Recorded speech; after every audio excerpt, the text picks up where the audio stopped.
John கொஞ்சம் வாங்க. High viewers ಹೇಳು. Welcome channel. ஓகே ஜான் அங்கே போகலாமா? அங்கே போகலாமா? அங்கே ஆ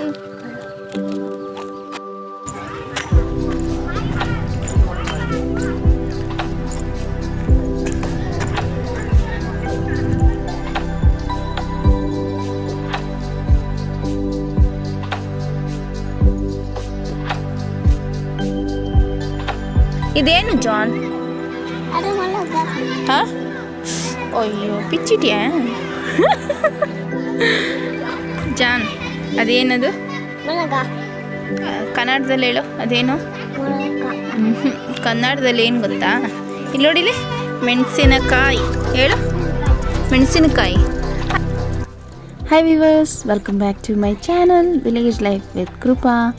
ನೀವು ನೋಡ್ತಾ ಇದ್ದೀರಾ ಒಂದು ವಿಭಿನ್ನವಾದ ಒಂದು ಮೆಣಸಿನಕಾಯಿ. ನೋಡೋಕ್ಕೆ ಸೇಮ್ ಗ್ರೇಪ್ಸ್ ಥರನೇ ಇದೆ, ಈ ಕಪ್ಪು ದ್ರಾಕ್ಷಿ ಥರನೇ ಇದೆ, ಖಾರನೂ ಅಷ್ಟೇ ಜಾಸ್ತಿ ಇದೆ. ಸೊ ಈ ಗಿಡನ ನಮ್ಮ ರಿಲೇಟಿವ್ ನಮ್ಮ ಮನೆ ಎದುರುಗಡೆನೇ ಹಾಕಿದ್ರು. ಸೊ ಇದನ್ನು ಬೀಜ ಸೀಡ್ಸ್ನ ಹಾಕಿದ್ರು. ಒಂದು 6ರಿಂದ 7 ಗಿಡ ಇರ್ಬೋದು ಮೋಸ್ಟ್ಲಿ ಹಾಕಿದ್ರು. ನಾನು ಇದು ಏನಂತ ಚೆಕ್ ಮಾಡುವಾಗ ಮೆಣಸಿನಕಾಯಿ ಒಂದು ವಿಭಿನ್ನ ರೀತಿಯಾಗಿತ್ತು. ಸೊ ನನಗೆ ತುಂಬ ಇಷ್ಟ ಆಯಿತು. ಸೊ ಇದನ್ನು ಒಂದು ವಿಡಿಯೋ ಮಾಡಿ ಯೂಟ್ಯೂಬಲ್ಲಿ ಹಾಕೋಣ ಅಂತ ಅನ್ನಿಸ್ತು. ಸೊ ನಾನು ಜಾನ್ನ ಕರ್ಕೊಂಡು ಬಂದಿದ್ದೀನಿ. ಸೊ ಇದರಲ್ಲಿ ಏನು ಮಾಡ್ಬೋದು ಅಂತ ಜಾನ್ ಒಂದು ರೆಸಿಪಿ ಹೇಳ್ತಾರೆ, ನೋಡೋಣ.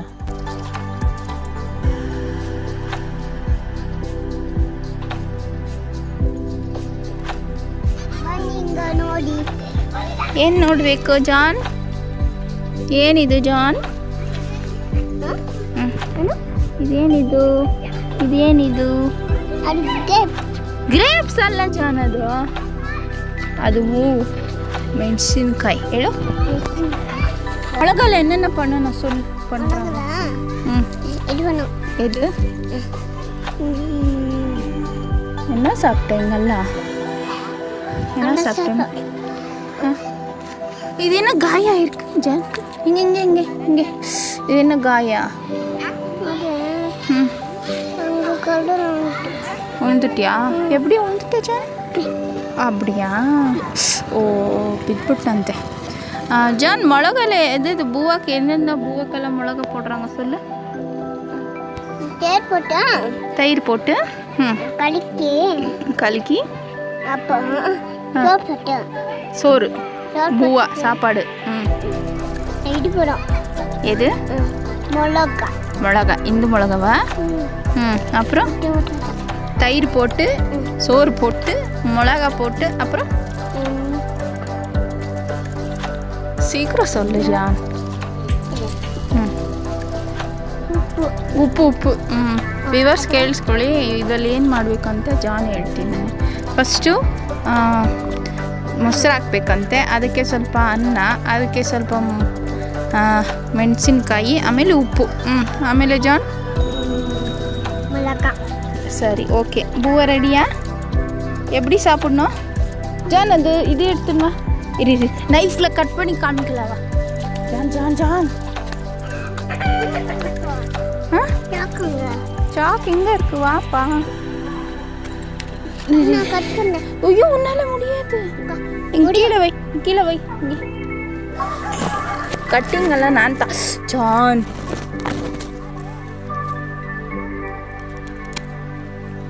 ಸೊ ವಿವರ್ಸ್ ನೋಡಿದ್ರಲ್ಲ ಯಾವ ಥರ ಇದೆ ಈ ವಿಭಿನ್ನವಾದ ಒಂದು ಮೆಣಸಿನಕಾಯಿ.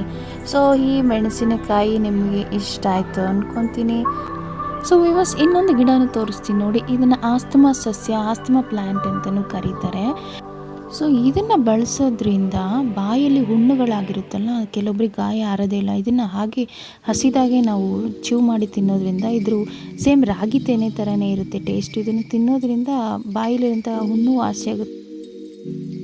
ಈ ಗಿಡಮೂಲಿಕೆನ ಫಿಲಿಪೈನ್ಸಲ್ಲಿ ಜ್ವರಕ್ಕೂ ಕೂಡ ಬಳಸ್ತಾರಂತೆ. ಈ ವಿಡಿಯೋ ನಿಮಗೆ ಇಲ್ಲಿ ನೋಡು ಇಷ್ಟ ಆಗಿದ್ರೆ ಲೈಕ್ ಮಾಡಿ, ಶೇರ್ ಮಾಡಿ, ಸಬ್ಸ್ಕ್ರೈಬ್ ಮಾಡಿ ಹೇಳು.